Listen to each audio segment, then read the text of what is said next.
سلااو بینەتان بەڕێز من ئاراز بلباسم دێمە خزمەتان لە بەرنامەیەکی نوێی سەکۆی لەندەن بۆ ئەمە بەستەش ئەمڕۆ لە شاری بێرمیگامین بۆ بەسەرکردنەوەی هونەرمەندێکی دیاری کورد لە وڵاتی بەریتانیا کە ساڵانێکە خزمەتێکی زۆری بە هونەری کوردی کردووە ئەویش مۆزیکژەن هونەرمەند زیرەک جێدارە.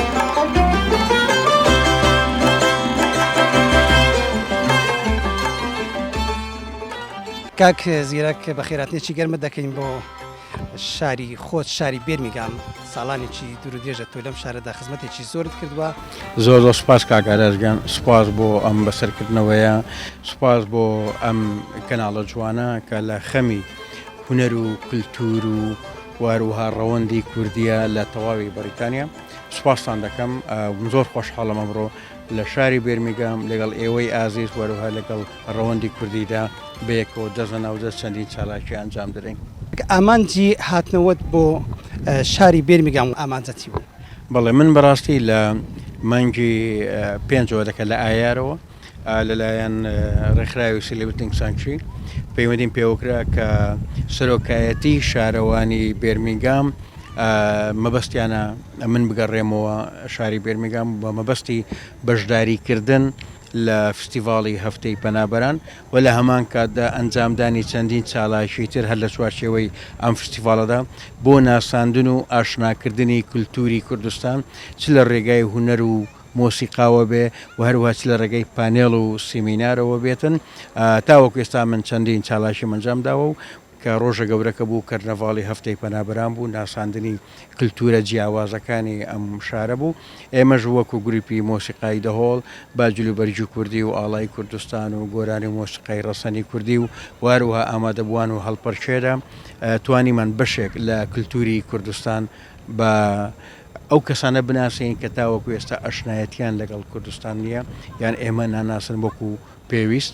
ئەوەش هەدەفی ڕئیسی ئێمە بوو. لە هەمان کاتیشدا کللتور بنەمایەکی بەهێزە بۆ دروستکردنی پەیوەندی کۆمەڵایەتی واروها بۆ دروستکردنی پەیوەندی مێژوویش نەوە لە دوایینەوەوە کە ئێمە پێمە وایە وەکو قەوارەیەکی هەرێمی کوردستاندا پێویستمان بۆی هەیە کە وڵاتەن ئێمە بناسن و ئەو پەیوەندیە کللتوریانیشمان هەبێ بەیەکەوە. کاک زیرەک ئێستا ئێمە لە شوێنێکین، ئەم لۆکیشنە چیت بیردێنێتەوە؟ چی یادگاریەکت بینێەوە سەرەتای چاوپێکەوتنەکەمانە؟ تۆ هەست بەچی دەکەی ئێستا کە لێرە کەناڵێکی کوردی چاوپێکەوتن لەگەڵ دەکا؟ تۆ خەریکە دەمگرێنی کاک ئارەش غوربەتم دەجوولێنەوە. بێرمیگام بەشەکە لە دڵی من لە ڕۆحی من بەڕاستی من کوردستان ئازیزە لەلام، من کە خەڵکی هەولێرم هەولێر بەشەکە لە دڵی من، بەڵام بێرمیگام بەڕاستی هیچی کەمتر نییە. ئەوەی من لەو شارە بەدەستم هێناوە، ئەوەی من لەم شارە کردومە و ئەو خزمەتانی بش بەخشیومە لەو شارە لە هەردوو لادا زۆر تێکەڵاویەک هەبووە. هەر لەو خۆمان لە پشتەوەی خۆمانەوە هۆڵی سەمفۆنیا کە چەندین نمایشی جۆرا و جۆرم لەم هۆڵەیە کردووە کە هۆڵێکی زۆر پایەدار و پایە بەرزە. هەموو هونەرمەندێک ناتوانێت لەم هۆڵەدا مۆسیقا پێشکەش بکە. من کردومە کە یەکەمین جارم چوومەتە سەر ستەیجی هۆڵی سەمفۆنی، من بەڕاستی گەروم پڕگریان بوو کاتێککە من وەکو بینەر چوومە لەوێ دانیشتومە وەکو ئامادە بوو، بەڵام یەکەمین جار لە ساڵی 2005ەوە کە چوومەتە سەر ستەیجەکە حالڵێکی زۆر جوان بوو. ئێستا کە دەیبینم هەمان ئەو ڕۆژەم بەبیر دێنێتەوە. ئەوەی پشتجەنابیشتان ئەوە کتێبخانەیە. ئەم کتێبخانە گشتیەی بێرمیگام من زۆر ئیسفادەم لێ کردووە، هەم بۆ ئەو کاتانەی کە من پێویستم بەسەر چاوە هەبوو کاتی تەڵەبایەتیم لێرە کە ماستەرەکەم تەواو کرد، زۆر هاوکارم بوو و پێشتریش کە لە شوێنێکی تر بوو کتێبخانە لە ڕێگای ئینتەرنێت و کۆمپیوتەرەوە زۆر ئیسفادەم لێ کرد، لە ڕێگای زمانەوە زۆر ئیسفادەم لێ کرد. ئەو کتێبانێک کە من پێویستم پێ بوو یان نەمدەتوانی بیکڕم با بۆمانایە بڵێن یان دەست نەدەکرد لە بازاڕەوە، من دەچووم لە کتێبخانە بەدەستم لێنا بۆی کە کتێبەکان بخوێنمەوە. هەر بەعام ئەو فەزایە ئێرە و فەزایە کە من 20 ساڵە ئاشنایەتیم لەگەڵیا هەیە و ئەو نمایشێکە کردیشمانە و لە فستیڤاڵەدا هەر لە پێش ئەم کتێبخانە گشتەوە پێش سیمفۆنی هۆڵ بووم کە هاتمەوە سەر ستەیج هەستێکی زۆر خۆشی پێدام و هەستم بەوەی کرد من لە ماڵی خۆمم جارێککە هەستم بە ئەمان کردەوە. کاک زیرەک باست لە کۆمەڵێک چالاکی کرد لەگەڵ لە سەمفۆنی هۆڵ. ئەمێ بگەڕینەوە بۆ ئەوەی ساڵی چەند تۆ هاتووی بۆ وڵاتی بەریتانیا و لە کەیەوە تۆ بەشداریت لەم کار و چالاکیانە کردووە؟ پرسیارێکی جوانە. من لە ساڵی 2002 وەکو پەنابەر ڕوون کردە وڵاتی بەریتانیا لە مانگی 11 2002 بوو، وەڵە مانگی دەبوو ببوورە. لە بیدایەتی 2003 دوای 3-4 مانگ کە لێرە بووم، من تاقیبی ئەوەم کرد ئایا چ گروپێکی مۆسیقی هەیە. ئەین لە بۆ نمونە ئەگەر فیتەرێک بێ متابعی سناعە دەکا، ئەگەر فیلم سازێک بێ متابعی شوێنی پرۆدەکشن دەکا، ئەگەر کابرایشی دکتۆر بێ متابعی لایانی تۆبی دەکا. من بەڕاستی یەکسەر متابعی لایانی هونەریم کرد لە وڵاتی. ئەم بەداخەوە کە لە بێرمیگام هیچ گروپێک ڕێکخراوێکی وا هونەری نەبوو لەوەی کە کار و چاڵایشەکان ئەنجام بداتن. من دەستم بەوەی کرد لەوەی کە تاقیباتی خۆم دەست پێ کرد بۆی کە بزانین چ مۆسیقیەکانە لە بێرمیگام لە چواردەوری بێرمیگام کۆ بکەینەوە. خۆشبەختانە توانیم 5-6 مۆسیقی و هونەرمەندی بەتوانە کۆ بکەینەوە. گروپێکماندانا بە ناوی گروپی مۆسیقای دەهۆڵ لە ساڵی 2003. هەر ئەو ساڵە یەکەمی ساڵ ماموکاتێک کە بەشداریمان کرد لە فستیڤاڵی هەفتەی پەنابەران، یەکەم جار بوو کورد بە جلوبەرجی کوردیەوە بە فڕقەیەکی منەظەمی 4-5 کەسیەوە بە ئاڵای کوردستانەوە بە گۆرانی مۆسیقای ڕەسەنی کوردیەوە بێتە سەر ستەیج. ئەوە دەست پێکمان بوو. دوایی دامێکی زۆر چاوەڕوانێکی زۆر لەلایەن ڕەوەندی کوردیەوە حکوومەتی بەریتانیا بە هەمان شێوە چاوەڕێ زیاتریان لە ئێمە دەکرد. من کردم بە ڕێکخراوی هونەری دەهۆڵ بۆی فراوانتر ئیش بکەین. هەرەوە بوو دوایی من گروپێکی هەڵپەرکێشم دامەزرا. ئەو گروپە هەڵپەرکێش زیاتر کاریان نمایشی هەڵپەرچێ جیاوازەکانی کوردستان بوو. لە هەر نمایشێکدا 5-6 شایی جیاواز هەڵپەرچێ جیاواز پێشکەش دەکا بە جلوبەرجی کوردیەوە. لەو کاتۆ من بەردەوام بووم. دوای فستیڤاڵی لە بۆنی سێوەمدا کرد بۆ ناساندنی کارەساتی چیمیا بارانی هەڵەبجە، ئەویشان لە ساڵی 2007 بوو کە 1970 بینەرەکانمان ئامادەبووانمان خەڵکی غەیرە کورد بوون. هەدەفی منیش ئەوە بوو کە ئێمە هەڵەبجە ئەمە هەموو وەکو کورد دەزانی هەڵەبجە چی بەسەر هات، دەزانی ئەنفال چییە، بەڵام چۆن خەڵکی غەیرە کورد خەڵکی دەرەوەی کورد دەزانێ ئەمشتە چی و چۆن ڕووی داوە. لەلایەن وەزارەتی ڕۆشنبیری بەریتانیەوە داعم کراینەوە کاتە کە توانیمان فستیڤاڵێ بکەین، هەم پێکات بوو لە دراما، هەم پێکات بوو لە پێشەنگە، هەم پێکات بوو لە مۆسیقا و گۆرانەی، تاوەکو ئێساش بەردەوامین. ئەو ساڵانێک کە من لێرەمە لەبەرەوەی من ژیانم بۆتە دوو بەشێک لە کوردستانم و بەشێکی لە بەریتانیامە. ئەو کاتەنە من لێرەمە ئێمە هەمیشە بەشداری لە فستیڤاڵە کولتوریەکان و وەروەها لە فستیڤاڵە نێودەوڵەتیەکان دەکەین لێرە بۆکوی کورد وەکو کوردستانی بناسێنێ. دەست خۆشبی کاک زیرەک، هەڵبەت ئەم کار و چالاکانە لەو سەردەمانەی کە ئێوە دەستان پێکرد زەحمەتی و ئاستەنگێکی زۆری ویستیوە. من ئێمە لە وڵاتەیە ئەبینین کۆکردنەوەی هونەرمەندان یاخود ڕێخستنی بۆنەیەک بەڕاستی ئاسان نییە. تۆ هەر هونەرمەند و لە شارێکەوە دەهینی کۆیان دەکەیەوە بۆ ئەوەی بینەرانیش بزانن کە لە وڵاتی بەریتانیا کاری هونەری ئاسان نییە، بەڕاستی زەحمەتێکی یەکجار زۆری دەوێت. پرسیارێکی زۆر جوان کرد کاگاراز. من حەزم نەدەکرد بەدلەمی خۆمەوە ئەم شتە بڵێم، بەڵام هەر کار و چالاکێک لەم وڵاتە لە ئەوروپا لە ڕۆژ ئاوە ئەنجام بدرێت شەو نخونی کێشگا زۆری دەوێت. ئاستەنگی مادیت هەیە بە ئاسانی ناتوانانی پارە دەست بێنێ. لە هەمان کاتدا ئاستەنگی سەرچاوە مرۆییەکان هەیە، هەموو ئەو مرۆڤانەی کە خاوەن ئیمکانیەتن بە ئاسانی دەستت ناکەون، پەرتەوازەیەکی زۆر هەیە، هەریەکە و لە شارێک هەیە لە وڵاتێکی دیکەیە، بەڵام بۆ ئەو پرۆژەی تۆ باشە. یعنی ئەوانە کارێکی ئاسانی. من هەموو جار قسەیم کردووە نەبێتە منەتێک بەسەر خەڵکی کوردستانەوە، بەڵام ئەوە حەقیقەتێکە ئێمە دەبێ بیزانین. چالاکیەکی ئەنجامدانی یەک چالاکی لە وڵاتانی ئەوروپا و ڕۆژئاوا بەقەت 3 تا 4 چالاکی هەیە لە کوردستاندا. بەڕاستی لە پشتگیریەکان لە هەبوونی مرۆڤەکان لەو قابلیتانێک کە تۆ پێویستی بێ. لێرە کاری ئاسان نییە. نیزامی ئێرە سیستەمی ئێرە فەرقێکی گەلێک زۆری هەیە. بەڕاستی کۆکردنەوەی کوردانە، کۆکردنەوەی خەڵکە لە بۆ چالاکیەکان دووش منافەسەی گەلە زۆر هەیە. یعنی ئەگەر ئیشەکەت کوالەتی باش نەبوو خەڵک زەر بر لەسەر لێ دەدا نایەتەوە بۆ چالاکێکی دیکە. یان دەبێ هەموو توانایەکت بەکاربێنی تۆ چالاکێکی ئەوەندە ئاسبەرز پێشکەش بکەیت هەتا وەکو جمهور پەیدا بیتەوە، هەتا وەکو حکوومەت دووبارە سەپۆرتت بکاتەوە و دەعمت بکاتەوە. ئاسانینە بەڕاستی کارەکان، بەڵام مانای ئەوەش نییە کە ئیشەکان ناکرێ. شەو نخۆنی دەکەی ماندوو دەبی، بەڵام لە هەمان کاتدا ئیشەکەی خۆت بەجێ دەگەینی. بەڵێ من وام لێ هاتووە جاری وایە نەک تەنها مۆزوعی ماندی بوون لە چالاکیەکان، وام لێ هاتووە دەستبەرداری ئەو وڵاتەش بووم. ئەوەندە ئاستەنگم هاتۆتە پێشەوە، بەڵام باوەڕم بۆی داوە نابێت کۆڵ بدەین ئێمە. کاکزرێک باسمان لەو زەحمەتیانە کرد کە بە ئاسانی هونەرمەند کۆ ناکرێتەوە و بە ئاسانیش ئەم بۆنانە ڕێک ناخرێ. ئایا حکوومەت تا چەند هاوکاری کردووە؟ من لە دوور وەزانی من زۆری کارەکانتان ئێوە خۆبەخش بوونە، ینی لەسەر گیرفانی خۆتان بەڕاستی ئەمەش قورسە. ئێوە ئەمەوە لە زاری خۆتەوە بیزنێن، حکوومەت یان خەڵکی تر تا چەند سپۆنسەری کارەکانی ئێوەی کردووە؟ لەلایەن کوردیەوە بەداخەوە هیچ دامێک نەبووە، نەدەسەڵاتی کوردی، حکوومەتی کوردی و نە ڕەوەندی کوردیش لێرەوە، نە بازرگانی کوردیش لێرەوە بەڕاستی ئەو شتانە نەبووە ئەو دامانە. بەڵام من لە 2002 تا 2019 بەڵێم لەسەر گیرفانی خۆم زۆربەی کار و چالاکیەکانم ئەنجام داوە، باوەڕم پێی هەبووە. بەڵام لە 2009ەوە خۆشببختانە من ڕێکخراوەکەم هەیە بە ناوی میوزیکستان، جگە لە ڕێکخراوی هونەری دەهۆڵ. ڕێکخراوی هونەری دەهۆڵ تایبەتە بە کللتوری کوردستان، تایبەتە بە هونەر و مۆسیقای کوردستان. ڕێکخراوی میوزیکستانم ڕێکخراوێکی کوردستانی بەریتانیە، ڕێخستنی ئیڤێنتاتی و چالاکی و فستیڤاڵی نێودەوڵەتیە کە کوردیش بەشەکە تێدا، بەڵام لە هەمان کاتدا تێکەڵکردنی کللتوری کوردستانە بە کللتوری جیهاندا. ئەمەیانم لەلایەن وەزارەتی ڕۆشنبیری بەریتانیاوە لە ساڵی 2009 تاوەکو ئێستا کە دەعم دەکرێن و میزانیەی ساڵانەمان هەیە کە من ستافم هەیە، ستافەکەم کار و پرۆژەکان بەڕێوە دەبن کاتەکەم لێرە نیمە.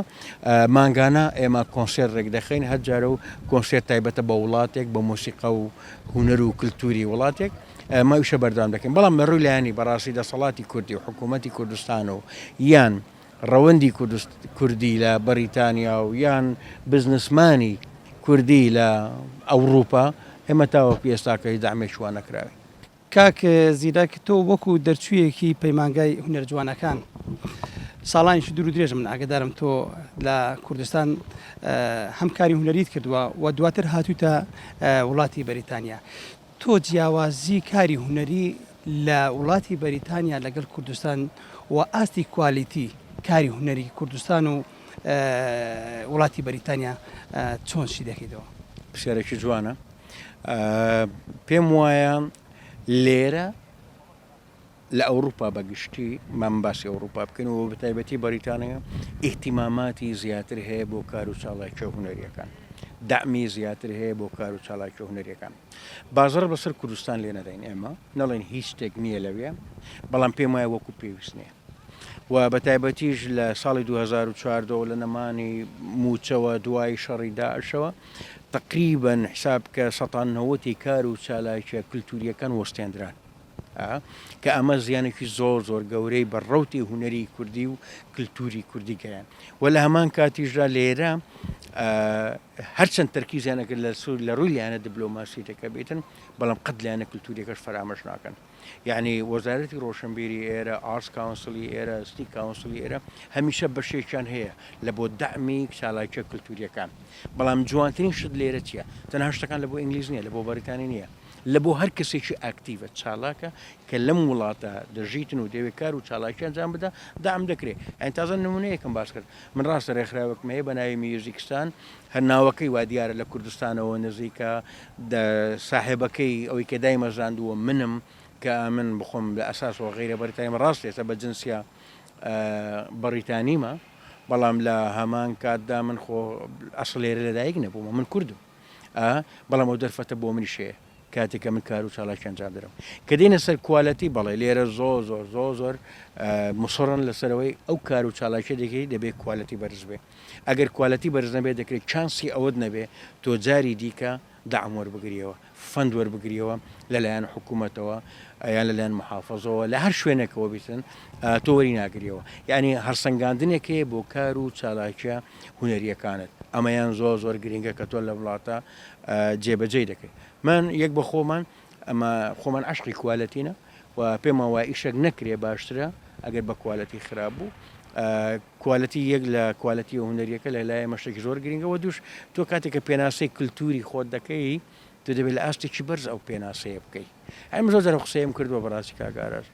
ئەم پێشەوەی کە من بێمویان ساڵی یەکەمیشم کە هاتم فستیڤاڵاتم لێرە بینیوە، گۆرانی بێژە کاتووە قات و ڕیباتێکی لەبەرە، سایزەرە کیبۆردێکی لەگەڵە، نیو سەعات گۆرانی گتۆ ڕۆیشوە، کەس نەیزانێ ئەوە سەر بەکوێیە چ وڵاتەکە چۆنیە، بەس نیو سەعات گۆرانی بڵێ و تەواو بڕۆ. ئەوە کێشەیە لە بۆ کللتوری تو ئەمە کێشە دروست دەکات لەوەی کە خەڵواتی لەگە مۆسیقا و گۆرانی تو لەو ئاستەیە حکوومەتی جارێکە دامی تۆ ناکاتەوە لەسەرەوە ئاساسەوە کە توە ئیش بکەین کوالەتی لێرە گرینگە و ئیتیمامات لە بۆ کار و چاڵاکیە کللتوریەکان بەڕاستی گرینگە. کاک زیرەک لە وڵاتی بەریتانیا کۆمەڵێک هونەرمەندی تێدایە موزیکسەنی ئەکادمی تێدایە بەڵام بەداخەوە هەرێکۆ بە ئیشێکی تایبەتەوە مەشغوڵە. پەیامە چیە بۆ ئەو هونەرمەندانە چۆن بتوانین لە وڵاتی بەریتانیا موزیک و هونەر دووبارە سەر لە نوێ گەشە بکە و لە هەمان کاتە چۆن بتوانین خەڵک ڕاکێشن بۆ ساڵۆنەکانی یاخود هۆڵەکانی هونەری. پرسیارێک وروژانی کاگاراست و خەریکە تووشی شەڕم دەکەی لەگەڵ هونەرمەندان و بەشێک لەو کەسانی کە لە دانیشتنە ساربوونەتەوە لە کاری هونەری بەڕاستی ینی هۆکارەکەی دامی حکوومەتە هاوکاری نییە بوو مەسەلەن هونەرمەندێک ساڵانێکی دوور و درێژ خزمەتی کردووە دێ لە وڵاتی بەریتانیا دانیشتووە بە بزنسێکەوە خەریکە ئایا تووڕەبوونی ئەو هونەرمەندانەیە لە مۆسیقا یا لە حکومات هۆکارەکەی چییە؟ وڵی بەڕێی من خۆشگۆ پرسیارە نەکردا بووە بەڵام تازەکە کردیتە مەجبورم جوابت بدەمەوە یەکەمیان تەمبەڵیە دووەمیشان بزنسە ئەوانە وەکو بزنس تەمەشای هونەریان کردووە بەس باسی وڵاتی بەریتانیا بکەین زۆر هونەرمەندی گۆرانی بێژی بەناوبانگت هەر لەو شارە گۆرانی بێژی بەناوبانگت هەیە بەڵام 20 کەس لەم وڵاتە ئەو گۆرانی بێژەی تو ناناسێتن کەچی ڕەنگە بە هەزارها ئەلبومی بفرۆشێ لە کوردستاندا و هەروە هونەرمەندی دیکە تێ لە شاری دیکە لە لەندەن و لەوانە کێشەکە زین لە چیە بەڕێی من تەمبەڵیەکە لە لایەکی ترەوە ئەوانە وەکو بزنس تەماشای هونەریانکە هونەر لە بۆ حەفلاتی کوردی بەکاردێنن سەفقاتێک پارەی پێی وەربگرن و دابنیشن بەڵام لە لایەکی دیکە و باش چ دەکەن کاتێک مقابلە دەکرێن وەڵای ئێمە خزمەتی هونەری کوردی دەکەین یەکەمیان من کەس منەتی بە ئیشی من نەبێ من کە دەیکەم عشقی خۆمە بۆ هونەر بۆ مۆسیقا ئەوە منەتێک نییە لەسەر مشتەماعی خۆم بیکەم من لە ژیانمدا نەمگوتەوە قەتیش ناڵم وڵای من خزمەتی هونەری کوردی دەکەم باشە ئەگەر من حەزم لە مۆسیقا نەبووە ئایا مۆسیقام دەکرد ئەو گۆرانی بێژە حەزی لە گۆرانی گوتن نەبووە ئایا گۆرانی دەگوت ئەو دەرهێنەری سینەماییە حەزی لە دەرهێنانی سینەما نەبووە ئیشی دەکرد بەس لە بەخاتری کورد کوردیەتەویشان لە بەخاتری خۆی کوردیەتی ئەوە یەک لادەم لە بەخاتری خۆتە تۆ نابێبیکەیە منت دوو ئێمە هەم ئەگەر مافیشمان هەبێتن بەڵام بەرپرسیارەتیشمان هەیە بەرامبەر بە کولتورمان بەرامبەر بەنەتەوەمان نەک لەوەی تۆ لەسەر حیسابی ئەو جمهورە دەوڵەمەند بووی باشە لەسەر حیسابی کورد تۆ بەناوبانگ بووی دەستکەوتت هەیە ئەی بۆ شتێکیش نابەخشی بۆ نای لێرە لە فستیڤالاتەکانیشە بەشداری بکەی هەم ڕەوەندی کوردی کۆ بکەیەوە و هەمیش خۆت عەرزێکی کللتوری وڵاتەکەی خۆت بکەیت بەس چییە ئایا لە بەروی پارەی تێدانە یان پارەی کەمە ئەدی بۆ دەچی حەفلەیەکی کوردی دەکەی باسی هەزارها پاوەندەکەی لە بۆ حەفلەیە ئەدی بۆ نای لە فستیڤالێکی کللتوریدا بەشداری بکەیت من گۆرانی بێشەیە لەم شارە کە زۆر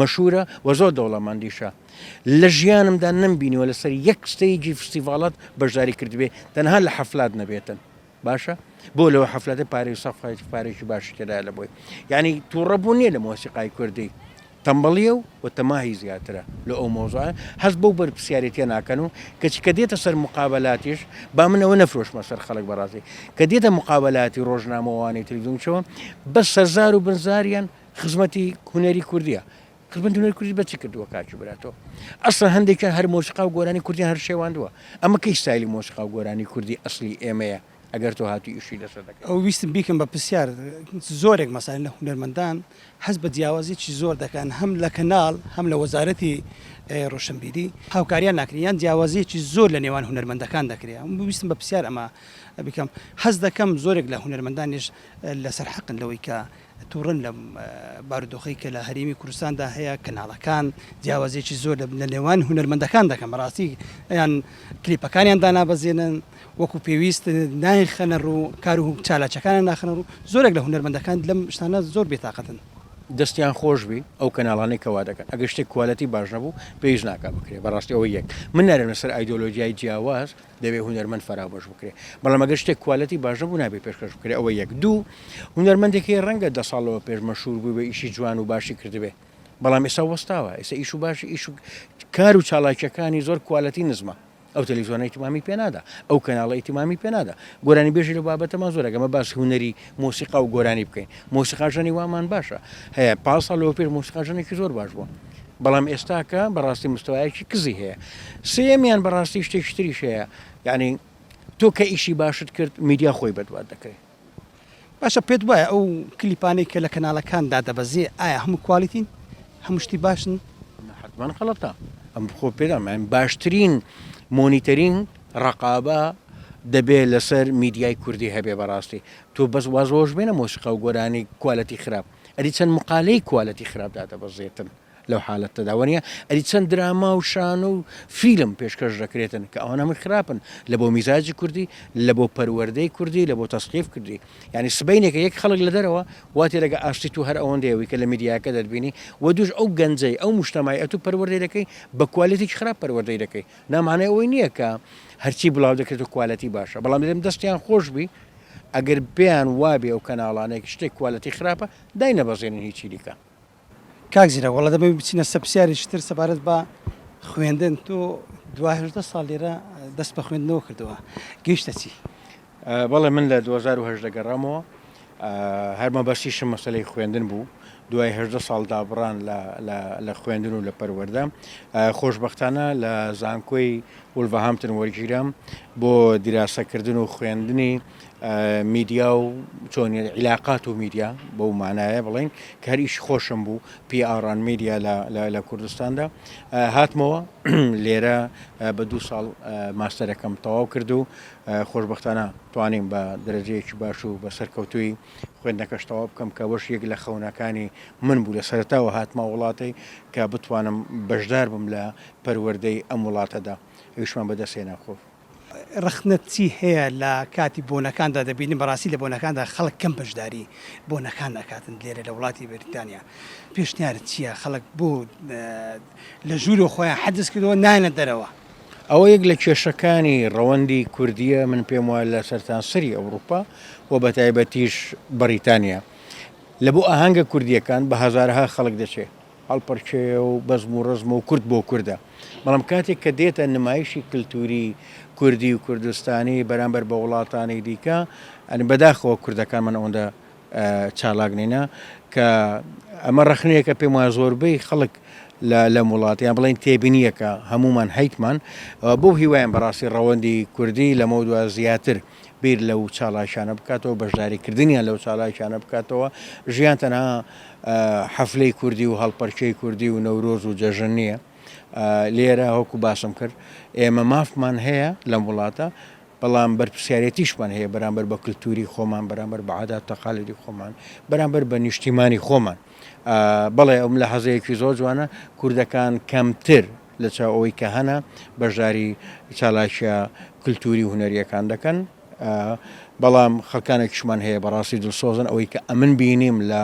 شەمەی ڕابردوو ئەو کووردە دڵسۆزانەی ئەوانەی باوەڕیان بە پرسەنەتەوەی کللتوریەکان هەیە حزوریان هەبوو ئێوەوانان بەڕاستی دەورێکی زۆر باڵاتان گێرە بەڵام بەو هیوایم لەمەودا ببێتە هەوێنێک بۆ ئەو کوردانەی کە لەم وڵاتەشن تۆزێک تااقەت بدەنە بەر خۆیان و لەو مناسەباتانە ئامادە بن و کللتوری خۆیان نمایش بکەن ئەمە هیچ شتێکمان نما سپاس بۆ ئەم دەرفەتێکە بۆ دڕخساندین لە دوا پەیامت هەر شتێک ئێمە باسمان نەکردبی کاتی بەرنامەکەمان هەر ئەوەندەیە داوای لێبوردن دەکەین کە نەمەتوانین زۆر پرسیارمان هەبوو بیکەین شتێک ئەگەم خۆت مابی باسی بکەین بیکەیفۆ زۆر سپاسان دەکەم سپاس بۆ ئەم بەسەرکردنەوەیە ئەمە ڕەمز و نیشانەی بە ئەمەکبوونی ئێوەیە وەفاداری ئێوەیە بەرامبەر بە کەسایەتیە کوردستانیەکان و بەرامبەر بە کللتور بەرامبەر بە پرسەنەتەوە یەکاندا زۆر سپاس بۆ ئەم بەسەرکردنەوەیە پەیامی منەوەیە تکایە با لە دەرەوە ببینە نمونەیەکی جوان بەرامبەر بەو خەڵکەی کە غەیرە کووردە و لە ڕێگای ئێمەوە کورد و کوردستان دەناسێ بە ئەمە نمونە جوانەکان بین بۆ ئەو نەوانی کە لە پاش ئێمە دێن با ڕێچکەیەکی جوانیان پێ پیشان بدەین و هەم سەربەرزی بۆ خۆمانە هەم بۆ نەوەکان و هەم بۆ نیشتیمانیشە دەست و چاوت خۆش باسی مەستانەشمان نەکرد کە قەول باسی بکەین ئینشاڵە بۆ دەرفەتێکتر بێ هیوای سەرکەوتن بۆ دەخوازین ومێدی کاری جوانترت بۆ دەکەین ساڵانێکی دوور و دێش تۆ لەم شارە لەم وڵاتە خزمەتت کردووە و هیوادارین بتوانین لە بەرنامەکانی داهاتوو کۆمەڵێک هونەرمەند کۆمەڵێک شاعیر و نووسەر و ئەدیبی لەم وڵاتە بەسەر بکەینەوە لە شاشە جوانەکەی کەناڵی PK4 بیخینە بەردیدی ئێوەی ئازیز و خۆشەویست تاکو بەرنمەیەکی تر بەخواتان دەستپێرین هەر شاد و سەرکەوتوو بن.